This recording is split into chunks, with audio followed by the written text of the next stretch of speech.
El día que mi madre me dijo que mi cirugía podía esperar, tenía una copa de cava en la mano, sonriendo, riéndose, rodeada de muestras de flores importadas, catálogos de vestidos y invitaciones de boda, como si mi dolor fuera solo ruido de fondo, como si mi cuerpo rompiéndose fuera una molestia inoportuna. Todavía recuerdo sus palabras exactas, porque hay frases que no se olvidan, se quedan, se clavan, queman. Me miró de verdad y dijo: «Lucía, ahora no.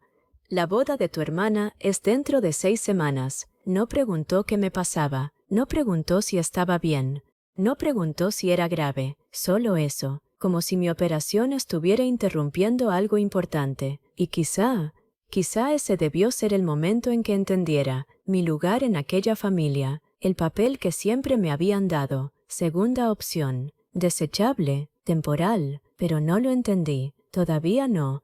Porque da igual cuántas veces te hagan daño, siempre queda una parte de ti que espera, que insiste, que cree que esta vez te elegirán, aunque sea una sola vez. Me equivocaba.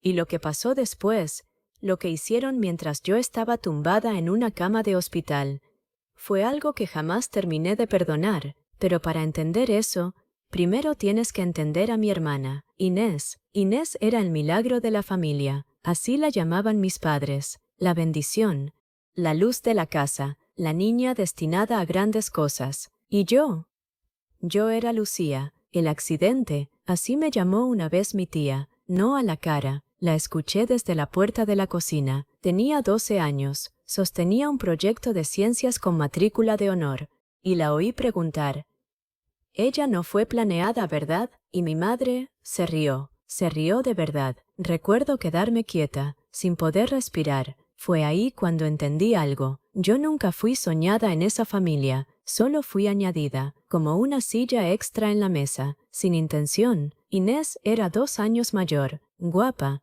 popular, escandalosa, de esas personas que entran en una habitación y consiguen que todo el mundo gire a su alrededor. Tenía esa forma de sonreír, no porque fuera feliz, sino porque sabía que todos la estaban mirando, y a mis padres les encantaba eso.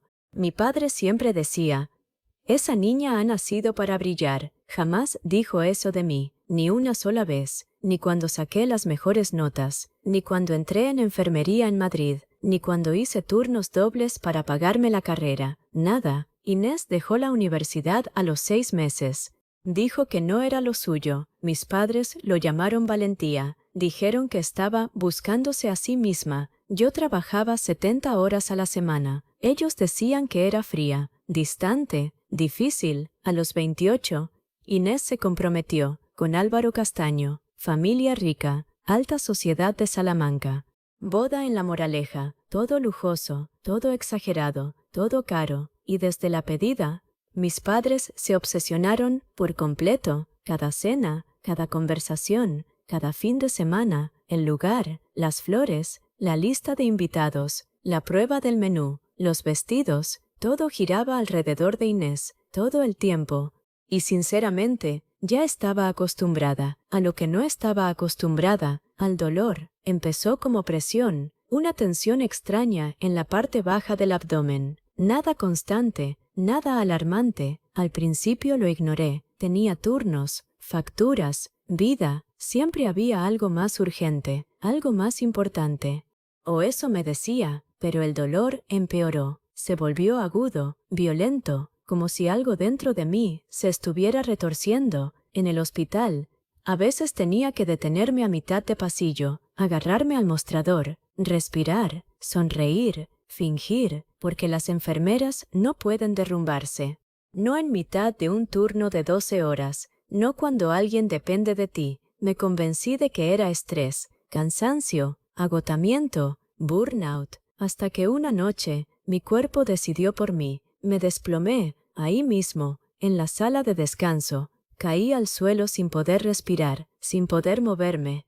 Recuerdo a Marta gritando mi nombre, y después de eso, todo cambió. Cuando desperté, estaba en una camilla de urgencias, luces blancas, olor a desinfectante, monitores pitando. Marta estaba sentada a mi lado, pálida, asustada, y eso me asustó más que el dolor, porque Marta no se asustaba fácilmente. Me apretó la mano y dijo: «Han encontrado algo», y esa frase te cambia. Da igual lo calmada que suene. 10 minutos después, entró el médico. Una masa, grande, complicada, peligrosa. Todavía no era cáncer, pero estaba creciendo rápido, y había que sacarla, pronto, no dentro de 6 meses.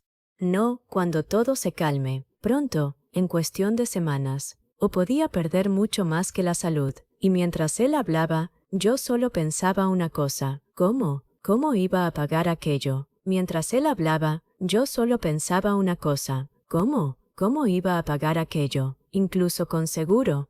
La cirugía me costaría casi 24.000 euros. 24.000, solo para seguir viva. La recuperación significaba semanas sin trabajar, sin turnos extra, sin ingresos, quizás sin empleo. Tenía ahorros, pero no suficientes, ni de lejos. Aquella noche, llamé a mi madre, no porque quisiera, porque lo necesitaba. Contestó al tercer tono, distraída. De fondo se escuchaba música, risas. Estaban organizando la fiesta de compromiso de Inés. Le conté todo, el dolor, el diagnóstico, la operación, y por un segundo hubo silencio, y durante ese segundo pensé: quizá este era el momento. Quizá por fin iba a comportarse como una madre. Pero entonces suspiró de verdad, y dijo: «Qué mal momento para que pase esto». Momento, eso fue lo que le preocupó, no la cirugía, no yo, el momento. Me reí, porque «¿Qué más haces?». Le pedí hablar con mi padre. Me pasó el teléfono. Escuchó en silencio, y luego preguntó: «¿Cuánto?». Se lo dije: 24.000. Soltó un silbido bajo, y dijo algo que nunca olvidé: «Eso es casi lo que hemos pagado solo en las flores de la boda de Inés». Me quedé helada. Lo dijo como si fuera normal. Como si comparar mi cirugía con arreglos florales tuviera sentido. Respiré hondo, y pregunté: «¿Podéis ayudarme?». No hacía falta todo, solo una parte, un préstamo, lo que fuera. Más silencio, y entonces mi padre respondió: «Ahora mismo, estamos muy justos, muy justos». 3 días después, vi a Inés subir a Instagram las invitaciones personalizadas para su despedida de soltera. Papel italiano, bordes pintados a mano, detalles en pan de oro. Lo busqué, 800 euros. 800, en invitaciones. Esa misma semana, mi madre le compró un segundo vestido.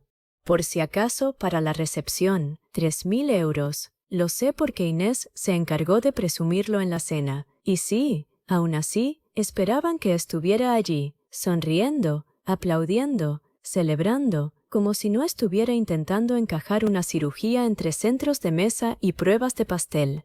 Y en la cena del domingo, todo empeoró. Inés se inclinó sobre la mesa, sonriendo, esa sonrisa, y preguntó: «¿Seguro que no puedes aplazarlo hasta después de la boda?». Todos se rieron, no porque tuviera gracia, sino porque nadie quería incomodarse. La miré, y dije: «El médico ha dicho que esperar podría empeorarlo». Se encogió de hombros, y respondió: «Pues intenta no morirte antes de mi gran día». Más risas. Incluso Álvaro se rió, y fue ahí, en ese exacto instante, cuando entendí. No estaban minimizando mi dolor, simplemente no les importaba.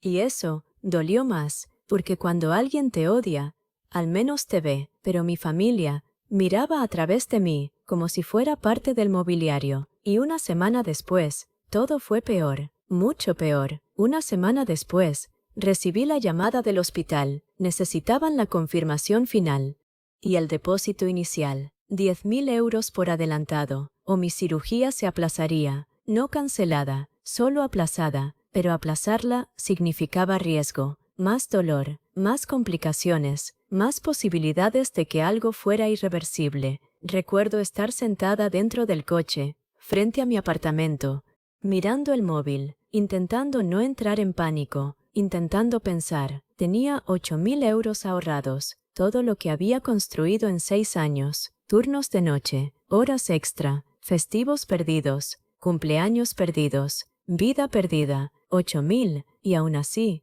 no bastaba, así que hice algo que odiaba. Volví a pedir ayuda a mis padres, conduje hasta su casa esa misma noche, y cuando llegué, aquello parecía una exposición de bodas, cajas por todas partes, velas aromáticas, muestras de tela, copas de vino, planos de mesas, listas de invitados. Mi madre estaba en el comedor con Inés, Álvaro también, riéndose, planeando, viviendo, mientras yo sentía que mi propio cuerpo me estaba traicionando. Me quedé de pie unos segundos. Nadie me vio, y eso dice mucho. Cuando tu propia familia no nota que has entrado en la habitación, al final mi madre levantó la vista y dijo: «Ah, solo eso». «Ah», como si fuera un paquete de mensajería. Les expliqué todo, el depósito, el plazo, que me faltaban 2.000 euros. Solo 2.000. Prometí devolverlo, hasta el último céntimo. Llevé hojas de cálculo, fechas, un plan de pagos. Había ido preparada. Mi padre apenas miró. Inés sí, y sonrió.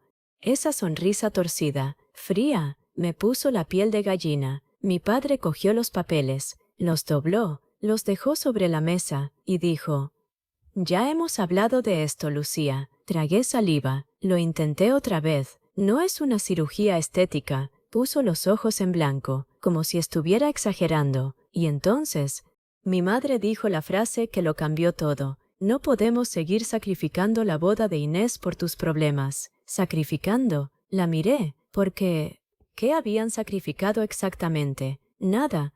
Nunca habían sacrificado nada por mí. Inés cruzó los brazos, se echó hacia atrás en la silla, y dijo: «Sinceramente, me parece egoísta». Egoísta, casi me reí. Mi cirugía, para sacar algo que crecía dentro de mí, era egoísmo, pero su tercer fin de semana de spa preboda no lo era. Su escultura de hielo personalizada no lo era. Sus orquídeas importadas de Holanda no lo eran. Álvaro apartó la mirada. Hasta él parecía incómodo, y entonces lo vi, una carpeta abierta sobre la mesa, el presupuesto de la boda. No estaba intentando mirar, pero vi lo suficiente. Lugar, 18.000 euros. Flores, 14.500. Música en vivo, 9.000. Fuegos artificiales, 6.000. Fuegos artificiales, para una sola noche. Miré el papel, luego a mi padre, luego a mi madre, y algo dentro de mí se agrietó. No se rompió, se agrietó, porque romperse hace ruido. Agrietarse es silencioso, es cuando la esperanza muere. Dije: «Entonces mi cirugía es demasiado cara».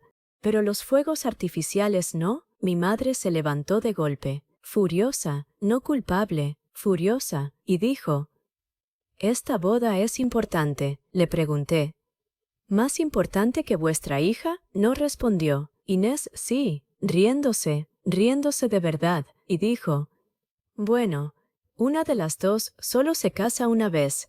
Esa frase se me quedó clavada, porque la dijo mirándome directamente, como si mi dolor formara parte del espectáculo. Me fui sin gritar, sin llorar, sin montar una escena, solo me fui, porque cuando el corazón se rompe suficientes veces, deja de hacer ruido. Esa noche, vendí mi coche. A la mañana siguiente, vacié mis ahorros, le pedí dinero prestado a Marta, acepté todos los turnos extra que pude, y de alguna manera, conseguí reunir el depósito, por muy poco, pero lo que todavía no sabía, lo que nadie me había dicho, era que mis padres ya habían hecho algo mucho peor, algo que solo descubriría, tumbada en aquella cama de hospital, y cuando lo descubrí, todo cambió. La cirugía estaba programada para un jueves, 3 semanas antes de la boda de Inés. Recuerdo la fecha porque mi madre se quejó, dijo que coincidía con la última prueba del vestido, como si mis órganos hubieran consultado su agenda antes de fallar. El dolor empeoraba cada día, dormir dolía, caminar dolía, respirar dolía, pero seguí trabajando, porque no tenía elección, necesitaba cada euro, y durante todo ese tiempo, ni una sola vez, ni una sola.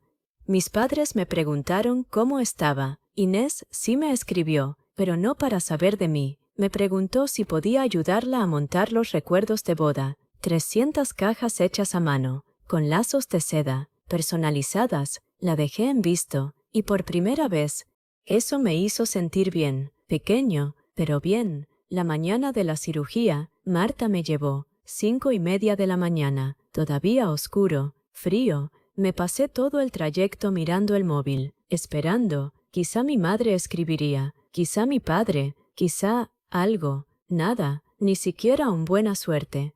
A las 8:15 me llevaron al quirófano y recuerdo pensar, así es como se siente la soledad.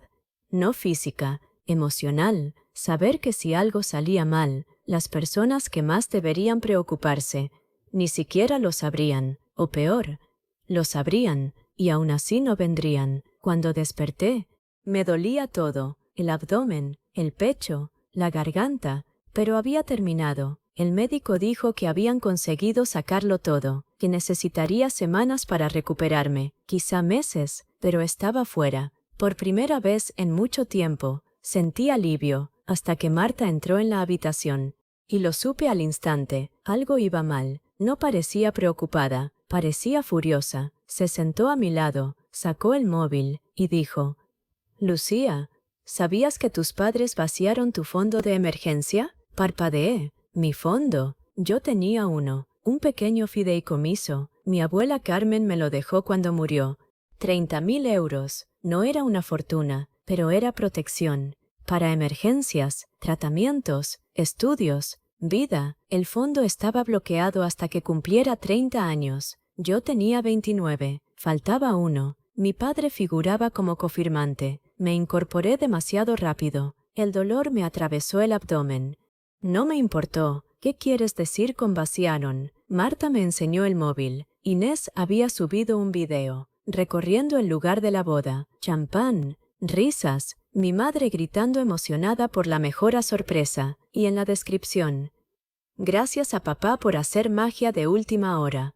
La sangre se me heló. Abrí la aplicación del banco. Miré el saldo, 412 euros. Me quedé mirándolo, sin entender. Actualicé, lo mismo. Entonces abrí el historial. Retirada, 29.500 euros. 2 días antes de mi cirugía, autorizada por mi padre. No podía respirar. Le llamé inmediatamente. Nada. Volví a llamar. Nada. Llamé a mi madre. Buzón. Entonces llamé a Inés. Contestó al segundo tono, riéndose, con música de fondo. «¿Feliz? ¿Viva?», le pregunté. «¿Qué ha hecho papá?». Hubo una pausa, y dijo: «Ah, ya lo has visto, como si fuera una sorpresa, no un robo». Me temblaba la mano. Dije: «Ese dinero era para emergencias», y ella respondió: «Lo juro por Dios, esto era una emergencia». Casi nos quitan el sitio de la boda. Me quedé en silencio, y siguió hablando. Nuevas flores, una violinista en directo, mejoras en el salón, todo pagado con el dinero de mi abuela. Mi dinero, mi seguridad, mi futuro, gastado.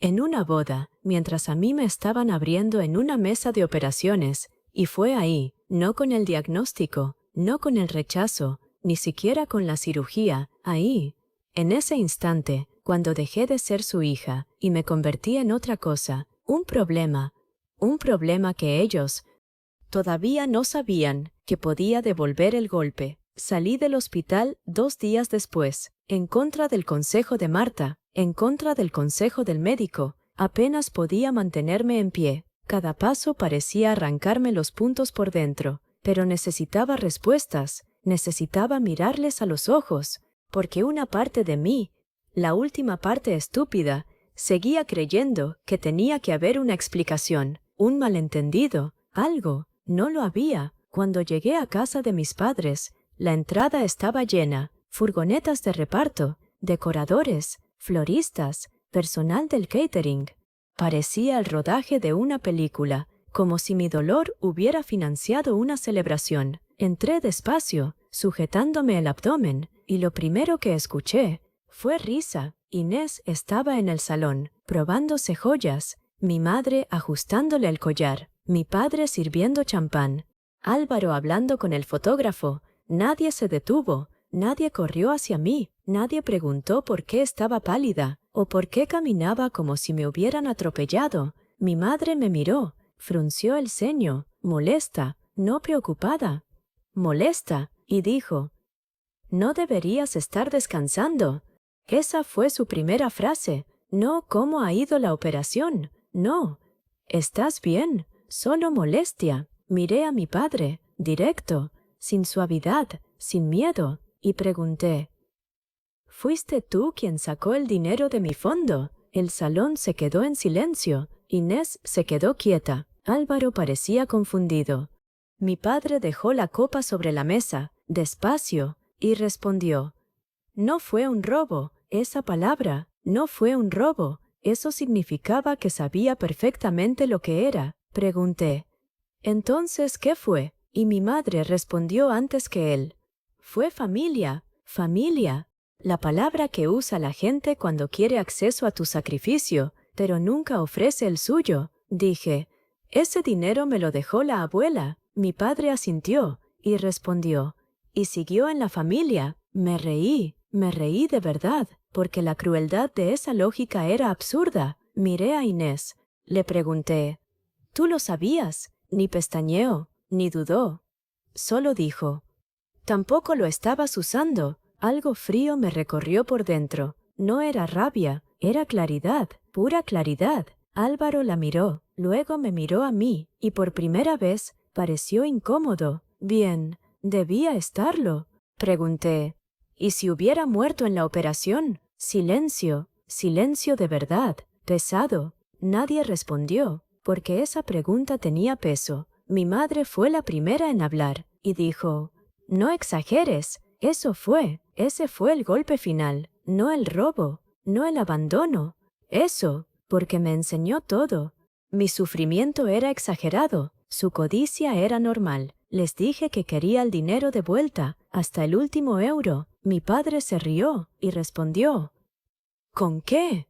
La boda ya está pagada». E Inés añadió, «Y sinceramente, la abuela habría querido que yo tuviera una boda de verdad». Esa frase me hizo hervir, porque mi abuela Carmen, la única persona que me protegió de verdad, detestaba el egoísmo de Inés. Todo el mundo lo sabía, pero Inés siempre reescribía la realidad, siempre se convertía en la elegida, la víctima, la merecedora. Di un paso adelante, el dolor me atravesó el cuerpo, pero seguí y dije, «Habéis usado dinero de una muerta para celebrar una mentira viva». Álvaro me miró al instante. Esa frase le golpeó. Lo vi. Mi madre señaló la puerta, enseguida, y dijo, «Si vas a arruinarle el día a tu hermana, vete, arruinar, como si yo fuera el problema, como si mi existencia fuera el inconveniente». Miré a todos en aquella sala, a cada uno de ellos, y por primera vez no sentí nada, ni dolor, ni amor, ni esperanza, nada, y eso es peligroso, porque cuando el amor muere en silencio,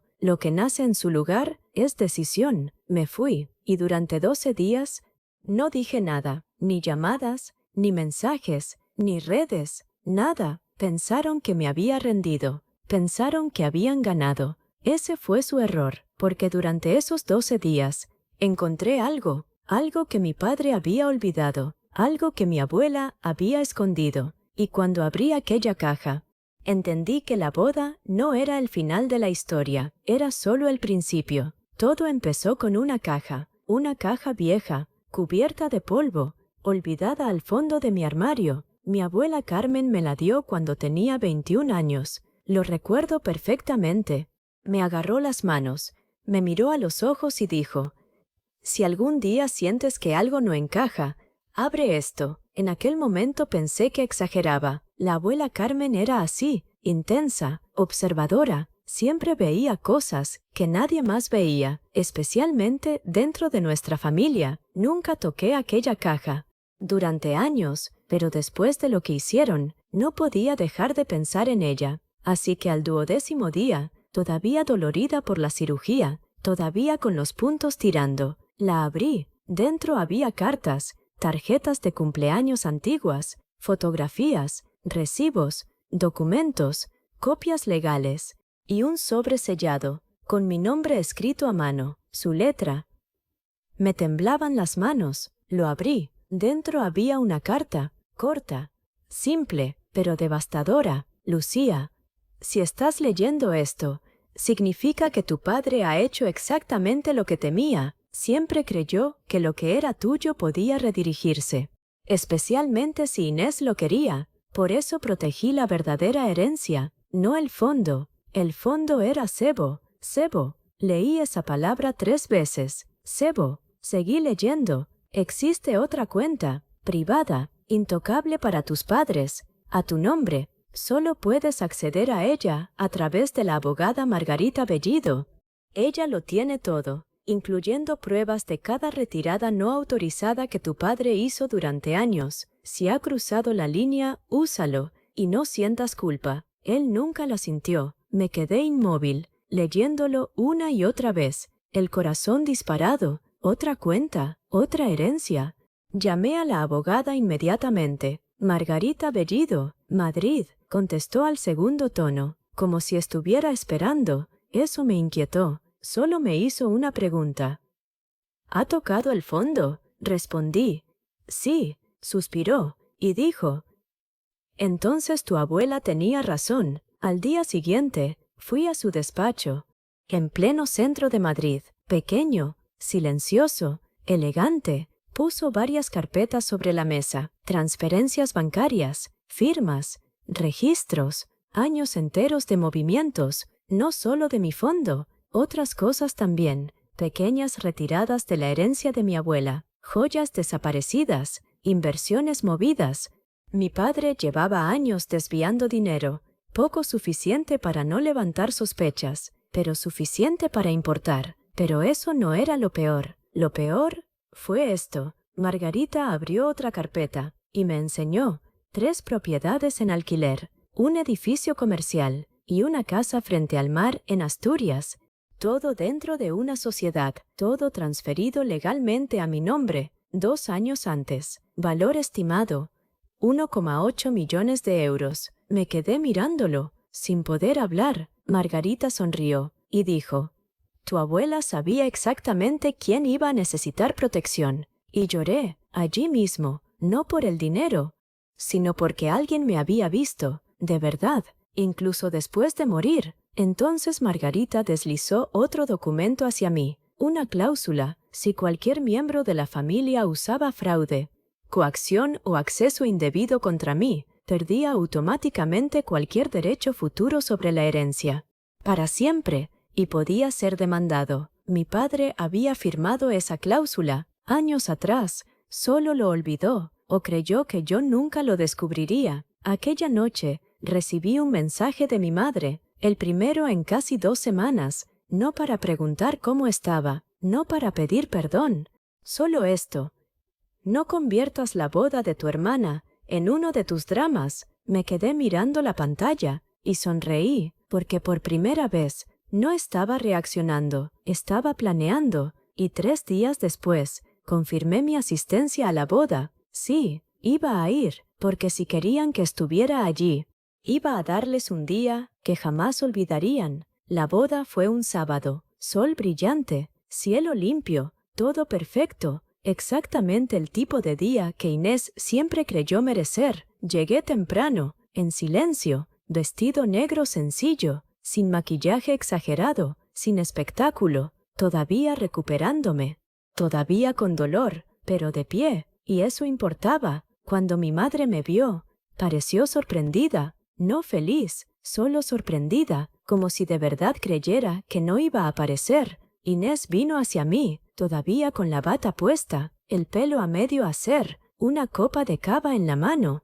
sonriendo, esa sonrisa, la misma de siempre. Me miró de arriba abajo y dijo, vaya, al final sobreviviste, como si mi operación hubiera sido solo una molestia. Sonreí y respondí, no me lo perdería por nada. Ella se rió, sin entender el peso de esas palabras. Mejor así, deja que quien está cómodo siga estándolo.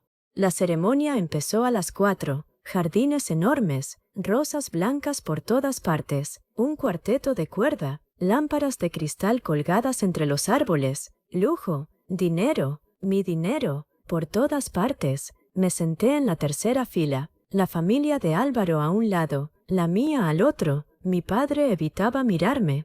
Mi madre no dejaba de hacerlo, nerviosa, sabía algo, quizá no qué, pero algo. Empezaron los votos. Inés lloró, Álvaro sonrió, todos aplaudieron, y por un segundo, casi lo dejé pasar, casi, pero entonces empezó la recepción. Cena, brindis, champán, música, baile, y a las 8:30, mi padre se levantó para dar su discurso, copa en alto, orgulloso, radiante, habló de Inés, de su belleza, de su elegancia, de su futuro, dijo que siempre había sido el corazón que mantenía unida a esta familia. Casi me reí. Entonces dijo, sacrificarse por la familia es el mayor acto de amor. Y fue ahí, justo ahí, cuando me levanté, despacio, las sillas crujieron a mi alrededor, todo el mundo se giró, y dije, ¡qué interesante! El salón se congeló, mi padre palideció, mi madre perdió el color, Inés parecía irritada, no asustada, todavía no. Caminé hasta el frente, con la carpeta en la mano, la carpeta de Margarita, y dije, ya que hablamos de sacrificios, quizá deberíamos hablar de quién pagó esta boda. Silencio, silencio absoluto. Inés soltó una risa, forzada, seca, y dijo, Lucía, no hagas esto. La ignoré, miré a Álvaro, luego a sus padres, luego a todos, y abrí la carpeta, transferencias bancarias, fechas, cantidades, retiradas del fondo, la firma de mi padre, la cláusula de mi abuela, todo, lo leí, en voz alta, cada euro, cada robo, cada mentira, y el ambiente cambió, se podía sentir. Álvaro dio un paso atrás, miró a Inés, luego a mi padre, y preguntó, ¿de qué está hablando? Inés entró en pánico. Dijo que era un malentendido familiar, pero entonces saqué la última pieza, la carta de mi abuela Carmen, y leí la línea. El fondo era cebo, cebo. La gente empezó a murmurar. La madre de Álvaro se tapó la boca. Su padre parecía furioso, y Álvaro parecía enfermo, porque de repente, aquella boda de lujo ya no parecía romántica, parecía robada. Mi padre empezó a gritar, dijo que yo era cruel, que estaba destruyéndolo todo, y respondí, no, lo destruiste tú cuando robaste a tu propia hija mientras estaba en cirugía. Eso golpeó, fuerte. Inés empezó a llorar, llorar de verdad, feo, descontrolado. Gritó que siempre le había tenido envidia, que la abuela también la quería, y yo respondí, no lo suficiente como para confiar en ti. Y eso la rompió. En ese mismo instante, Álvaro se apartó. Ahí mismo, delante de todos, Inés corrió detrás de él, descalza, llorando, gritando. La banda dejó de tocar. Los invitados se quedaron inmóviles. Los móviles empezaron a grabar. Mi madre temblaba. Mi padre gritaba amenazas. Pero aún faltaba una cosa, la última, y llegó justo a tiempo. Y entonces las puertas del salón se abrieron, y Margarita entró, puntual, serena, con una carpeta negra en la mano. Detrás de ella, 2 agentes judiciales. El silencio se hizo aún más pesado. Mi padre se quedó helado. La reconoció al instante. Margarita caminó directamente hacia él, sin dudar, sin prisa, y le entregó los documentos. Notificación oficial, fraude, violación fiduciaria, recuperación de activos, allí mismo, delante de 200 invitados, en la boda de su hija favorita, poético. Mi padre miró los papeles, las manos temblándole. Mi madre empezó a decir que aquello era una locura, que yo estaba destruyendo a la familia, pero familia, siempre esa palabra, usada como arma, nunca como refugio. Los fuegos artificiales explotaron igual aquella noche, a las 9, exactamente como estaba planeado, en el cielo, detrás de un salón lleno de silencio, y por primera vez en mi vida vi a mi familia derrumbarse, y sentí calor. 2 días después, Álvaro canceló la boda, legalmente, financieramente, emocionalmente, todo. La familia de Álvaro había pagado la mitad de la ceremonia, y cuando descubrieron que la otra mitad había sido financiada con dinero robado, Cortaron toda relación, sin negociar, sin perdón. El lugar demandó a mis padres por daños. El catering se quedó con la señal.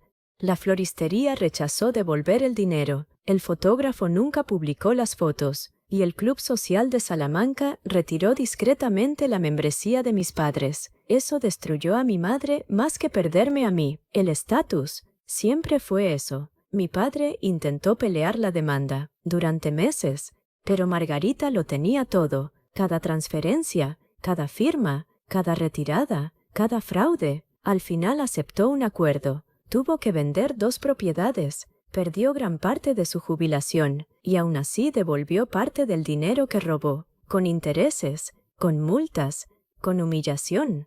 Inés desapareció durante un tiempo. Se fue a vivir con una amiga en Barcelona. La gente habló, claro que habló. Los vídeos de la boda se hicieron virales, muy rápido, especialmente la parte donde Álvaro se marchó. La vergüenza pública es brutal cuando por fin te toca a ti.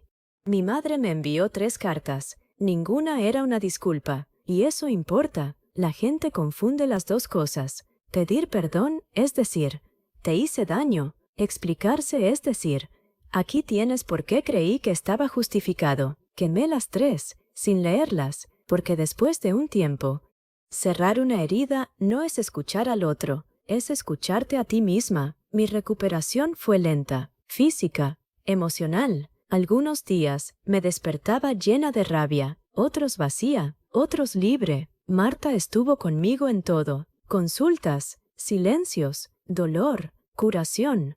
Un día me dijo, ¿sabes qué es lo que más asusta a personas como ellos? Le pregunté, ¿qué? Y respondió, perder el acceso. Y tenía razón, porque eso era lo que yo siempre había sido para ellos. Acceso a mi trabajo, a mi dinero, a mi perdón, a mi paciencia. Y cuando se lo quité, se derrumbaron. 6 meses después, fui a la casa frente al mar en Asturias. Mi casa ahora, pequeña, silenciosa, frente al Cantábrico. Nada lujoso, pero en paz. Por primera vez en años, respiré de verdad. Llevé conmigo la carta de mi abuela. Me senté en el porche, la leí otra vez, y lloré. No porque estuviera rota, sino porque ella me dio algo que nadie me había dado jamás. Protección, pruebas, permiso para dejar de suplicar amor. Y eso lo cambió todo. Un año después, mi madre apareció allí, sin avisar, más vieja, más pequeña, como si la vida por fin la hubiera alcanzado. Se quedó llorando junto a la verja,